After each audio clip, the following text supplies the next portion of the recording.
المؤمنين. السلام عليك يا ابن السيد الوصي. السلام عليك يا ابن أول القوم إسلاما وأقدمهم إيمانا وأقومهم بدين الله وأحوطهم على الإسلام. أشهد لقد نصحت لله ولرسوله ولأخيك فنعم الأخ المواسي.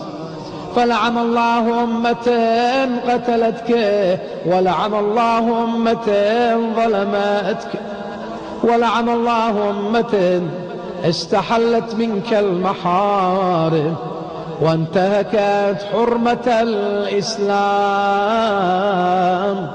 فنعم الصابر المجاهد المحارب